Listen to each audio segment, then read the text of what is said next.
Hello everyone. Salut tout le monde, nous chez vous, c'est vous et nous.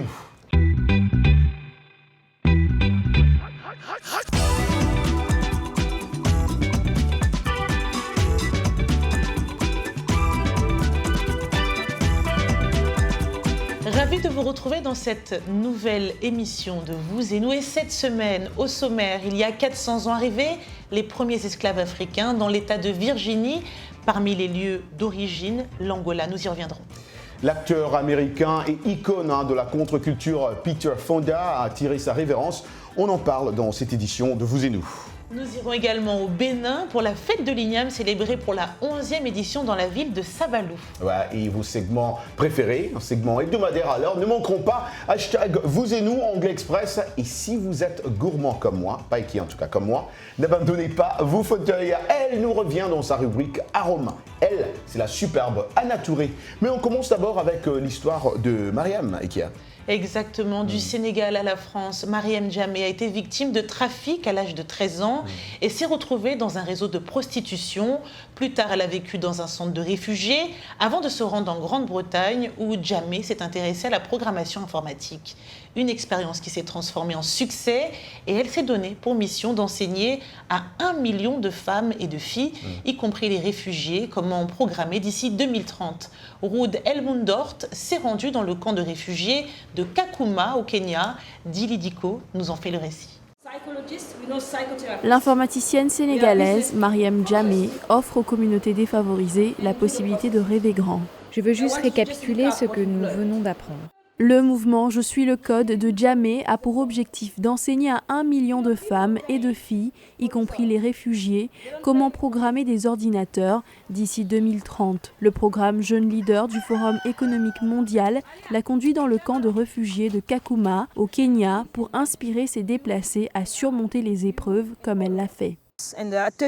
À 13 ans, on m'a sorti de mon pays, le Sénégal, vers la France. J'ai donc vraiment souffert en tant que jeune prostituée qui a grandi dans les rues de France. À 16 ans, la police française m'a ramassée de la rue et m'a envoyée dans un centre de réfugiés où j'ai grandi. Et ensuite, je me suis retrouvée au Royaume-Uni à l'âge de 18 ans. En Grande-Bretagne, c'est par amour pour les mathématiques et la science que Jammeh a appris d'elle-même la programmation informatique à la bibliothèque. Elle veut à présent aider les filles réfugiées comme elle l'a été. Je comprends vraiment ce que vivent les filles de réfugiés, rêver, ne pas en avoir assez, souffrir de pertes, de douleurs et de difficultés. Je comprends leur expérience. Alors elles demandent toujours d'où me vient cette passion. Ça vient de là parce que je les comprends. J'y étais moi-même quand j'étais enfant. Un long chemin à parcourir pour atteindre l'objectif de Jammeh, enseigner la programmation informatique à 1 million de femmes et de filles. Depuis 2011, Je suis le code en a formé des milliers, un acquis à célébrer, surtout dans un camp de réfugiés. Qui a dit que la programmation était un milieu d'hommes Ah ouais, ces filles brisent les stéréotypes du domaine informatique. Elles pourront devenir data scientist, développeurs logiciels, ingénieurs de développement, ingénieurs d'affaires et ingénieurs système. Tels sont les métiers, en tout cas, les plus recherchés par le recruteur selon le 3e baromètre LinkedIn. Et qui a des métiers prometteurs, mais où les femmes sont de plus en plus minoritaires, malheureusement. Imaginez écouter un concert violent dans l'une des majestueuses cathédrales de New York où l'Arboretum National, entouré de magnolias en fleurs. Désormais, tout le monde peut vivre cette scène exquise en utilisant des lunettes VR. Ouais.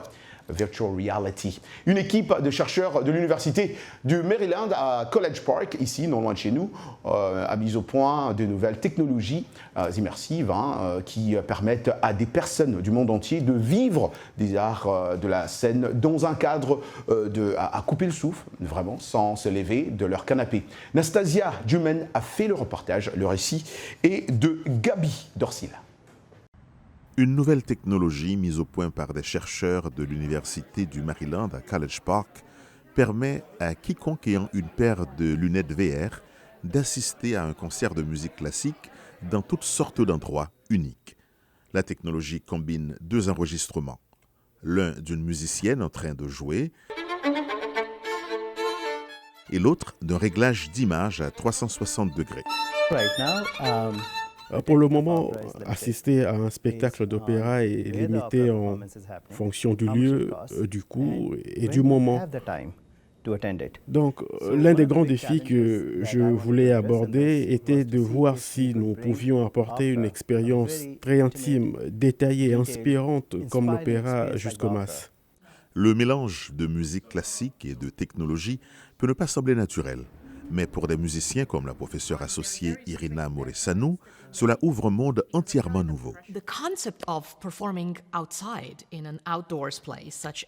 Le concept de jouer à l'extérieur dans un lieu en plein air, tel que l'Arboretum, ce jardin botanique, qui était l'un des endroits où nous avons joué le tango Piazzolla,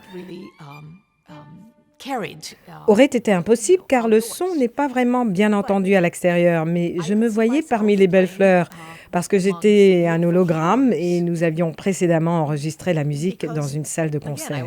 Pour que cela fonctionne, les chercheurs ont dû filmer Moresanou en train de jouer dans un studio spécial pour obtenir un son de qualité. Ensuite, ils sont allés à l'Arboretum national et la cathédrale de New York et enregistré l'intérieur avec une caméra à 360 degrés. La partie la plus difficile du projet a été de faire correspondre notre interprète avec le décor, parce qu'ils sont enregistrés à partir de deux endroits différents et la manière dont nous pouvons faire correspondre la profondeur et l'éclairage de l'artiste et de l'environnement était une tâche très importante et un défi pour nous. Des projets similaires permettront aux étudiants en médecine de pratiquer des chirurgies complexes et aux futurs policiers d'agir dans des situations virtuellement dangereuses qu'ils pourraient d'ailleurs rencontrer dans la réalité. Les scientifiques pensent que les possibilités ne sont limitées que par notre imagination.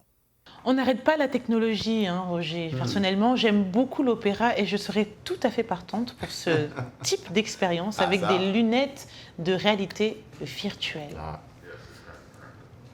Tout autre chose, cette année marque le 400e anniversaire de l'arrivée des premiers Africains réduits en esclavage aux États-Unis. L'arrivée dans la colonie britannique de Virginie en août 1619 d'un navire transportant des Africains en provenance d'Angola a marqué le début de plus de 200 ans d'esclavage en Amérique. Maïra de la Salette et Betty Ayoub de la VOA se sont rendus en Angola pour apprendre davantage sur l'une des origines de la traite transatlantique des esclaves et son impact persistant sur la région. Récit Blanche Sanou. En 1619, un navire européen a débarqué dans la Virginie coloniale avec une cargaison inattendue. Au moins 20 Africains réduits en esclavage, une première en Amérique. Ces captifs originaires de ce que nous connaissons aujourd'hui sous le nom de l'Angola avaient survécu à une traversée dangereuse de l'Atlantique. Les registres de la vente et de l'expédition des Africains apparaissent toujours dans de nombreux documents racontant une histoire d'horreur, de bouleversement et d'exploitation. Des souvenirs qui hantent toujours l'Angola selon plusieurs témoins. Pendant près de 4 siècles, ce pays, ou du moins cette région qui est maintenant connue sous le nom d'Angola, a été fortement impliqué dans ces activités. Et ce pays en a été marqué dans tous les aspects. Le tissu social a été détruit et nous vivons aujourd'hui avec les conséquences de l'esclavage. Des siècles de domination coloniale combinés à l'esclavage ont favorisé des conflits en Afrique, ce qui a aggravé la pauvreté et l'instabilité dans plusieurs pays. La traite négrière a déstabilisé les sociétés africaines. À l'époque de l'esclavage et de la colonisation, les sociétés africaines n'ont pas pu réorganiser leur système politique et la main-d'œuvre. Et parfois, les gens essaient d'oublier cette partie de l'histoire. C'est la raison pour laquelle le Musée national de l'esclavage existe. Cette maisonnette et sa chapelle surplombant la mer sont considérées comme l'un des points de départ du commerce des esclaves de Luanda. Cette belle vue contraste avec les expériences déplorables vécues dans ces lieux. Dans ces bâtiments, les captifs ont été convertis au christianisme avant d'être envoyés pour faire face à leur destin d'esclaves dans le Nouveau Monde. Les personnes détenues en Angola ont été baptisées en groupe et ont reçu des prénoms portugais chrétiens. Par le baptême, l'Église catholique a privé les captifs de leur identité africaine. Dans le passé, l'Église et l'État travaillaient ensemble. Et l'évangélisation ici en Angola a servi à la fois l'Église et la colonisation, bien que ce mélange puisse être déroutant. En 1985, le pape Jean-Paul II a demandé aux Africains de pardonner aux chrétiens de race blanche leur implication dans le commerce des esclaves. Le fleuve Kwanza, qui se jette dans l'Atlantique juste au sud de Luanda, était une importante route commerciale et les habitants de ces rives se sont laissés emporter dans le commerce des esclaves. C'est près du fleuve que la plupart des esclaves ont été capturés. Ils ont été kidnappés et cela a été fait avec la complicité des Africains comme intermédiaires. Selon l'historien Hearst, l'esclavage a occasionné le départ d'un capital humain précieux. La main-d'œuvre, l'intelligentsia, les personnes qualifiées ont été emmenées d'ici. Et aujourd'hui, nous avons besoin de cette main-d'œuvre qualifiée pour que l'Afrique puisse voir sa situation s'améliorer. Le Portugal a officiellement interdit le trafic d'esclaves en 1836, mais l'Angola tente toujours de se remettre de cet héritage. Un moment très historique dans l'histoire américaine et d'ailleurs, la présidente de la Chambre des représentants des États-Unis, Nancy Pelosi, s'est rendue au Ghana, en Afrique de l'Ouest, pour des événements marquant le 400e anniversaire de l'arrivée des premiers esclaves africains en Amérique. Sa délégation au Ghana comprenait d'influents afro-américains membres du Congrès. Je rappelle aussi ici que le Ghana a déclaré 2019 année du retour avec des programmes visant à encourager les personnes d'ascendance africaine à visiter et même à s'y installer. La question hashtag vous et nous restons toujours dans cette même optique. La question alors on a posé, que retenez-vous de l'esclavage et quelles traces laisse-t-il dans nos sociétés? Vous avez été nombreux à répondre à cette question comme d'habitude. On commence avec Dandel Durandal à Brazzaville au Congo. Il dit « Je retiens le traitement inhumain auquel les colons soumettaient les peuples d'Afrique ». Nous avons également le commentaire d'Alphonse Boaki à Kinshasa, en République démocratique du Congo.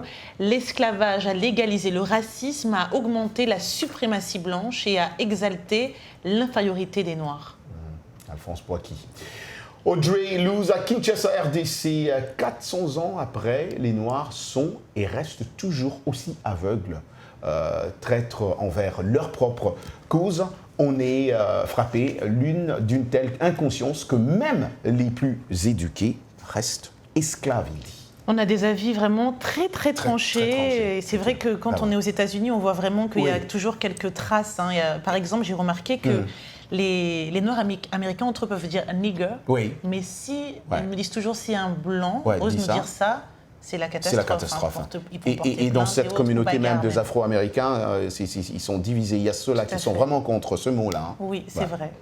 Vous et nous, part 2. Vous avez compris, c'est English Time avec Michel Joseph qui nous revient avec une nouvelle leçon, comme elle fait d'ailleurs chaque semaine, dans Anglais Express. Bienvenue à l'Anglais Express.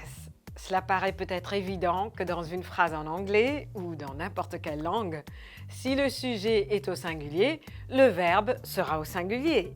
Et si le sujet est au pluriel, le verbe sera au pluriel. En général, le sujet étant suivi directement du verbe, il est évident que les deux s'accordent. Par exemple, The woman works in my restaurant. La femme travaille dans mon restaurant. Le sujet est au singulier, the woman, la femme, et le verbe est au singulier, works. Même si le sujet est séparé du verbe par une longue phrase ou par des clauses, le sujet et le verbe doivent tout de même s'accorder. Donc il arrive souvent que l'on fasse des erreurs dans ces cas-là et que l'on accorde l'objet ou les adjectifs qui décrivent le sujet avec le verbe. Par exemple, one of the doors is open. La phrase est correcte. One of the doors is open. L'une des portes est ouverte. One of the doors are open. C'est incorrect. L'une des portes sont ouvertes, c'est pas correct. Autre exemple un peu plus compliqué. The books piled up on the red table are mine. C'est correct. Les livres empilés sur la table rouge sont les miens.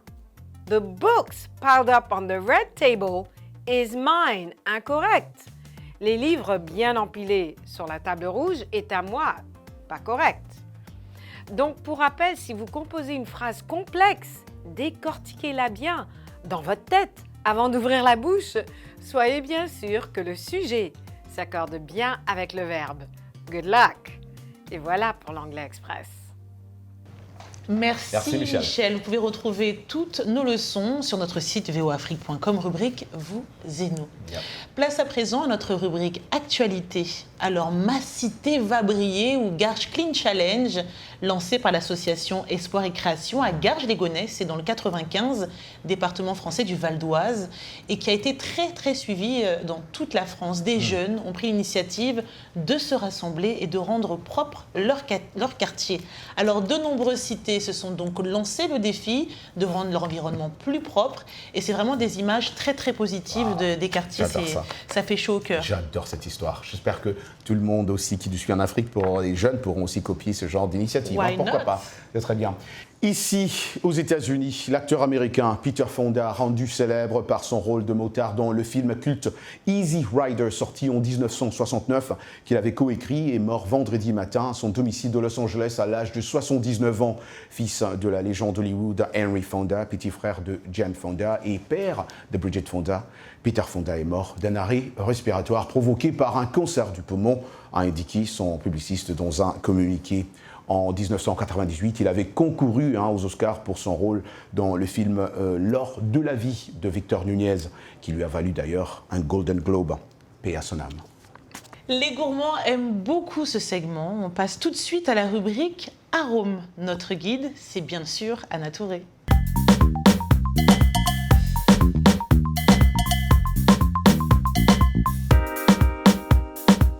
Bonjour et bienvenue dans Arôme. Ce mois-ci, nous sommes en compagnie de chef Nathalie Brigongoum, grâce à qui nous apprendrons à cuisiner du fonio, accompagné d'une sauce tomate à la viande hachée et aux épices. Bonjour chef.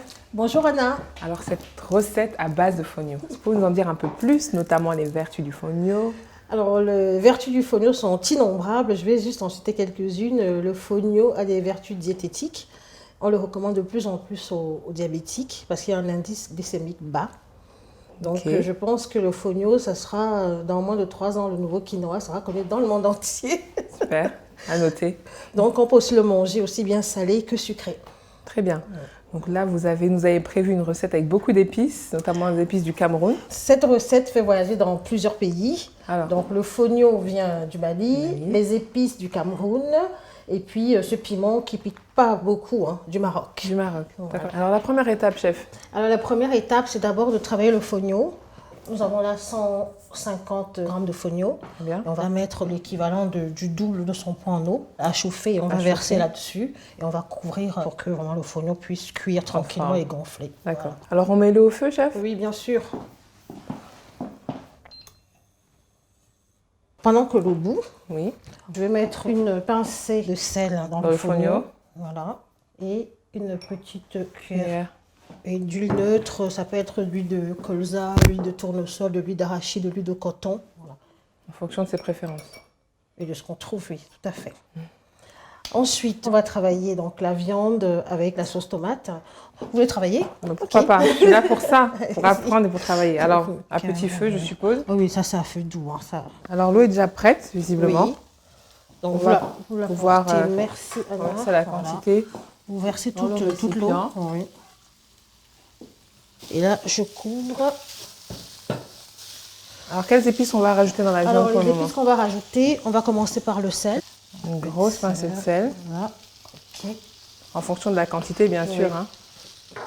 Ensuite, donc, ça sera le fameux arbre à l'ail qui sent l'ail. Voilà. Donc, country onion, bobimbi, il y a plusieurs noms. Toutes les parties de l'arbre sentent l'ail. D'accord. Voilà. Que ce soit la rondelle, donc la graine de l'arbre, que ce soit son écorce, tout sent l'ail. Donc l'écorce est râpée, comment ça se passe? L'écorce est râpée, la graine est broyée, c'est la graine qu'on a broyée là. Mais je veux dire que tout l'arbre sent l'ail. Toutes les parties de l'arbre sentent l'ail. Donc on va en mettre une cuillère. Une cuillère à café. Là c'est facultatif, il y a du gingembre. Une pincée de gingembre. Ensuite, de l'oignon. Oui. Et de préférence découpé en tout petit. Alors en tout petit, on appelle ça en brunois, c'est-à-dire en tout petit. Voilà. D'accord. Après les oignons, on va mettre Le fameux piment marocain. Le fameux piment marocain. Les gens peuvent le remplacer aussi par du poivron. Du poivron, d'accord. Et après, on va passer à la sauce. Si on tomate. regardait le fognon où il en est. Alors, ce que je fais, c'est que j'ouvre et puis je mets des raisins. Des raisins. Un peu comme le couscous, hein, au final. Hein. Exactement.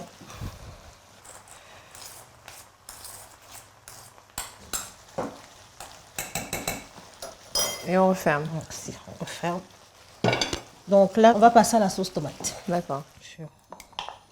On va mettre aussi une cuillère à café d'arbre à l'ail. Voilà. Un peu de gingembre. Suffrane du gingembre. Une grosse pincée de sel. Et puis voilà.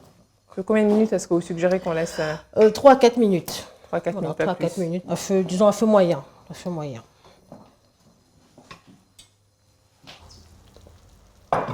Le fognon est prêt. Le fognon est prêt, la sauce, la viande hachée. Donc on est prêt à dresser? Exactement.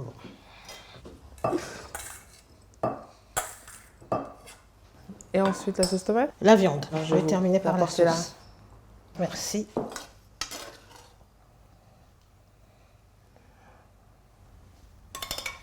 Ça donne envie.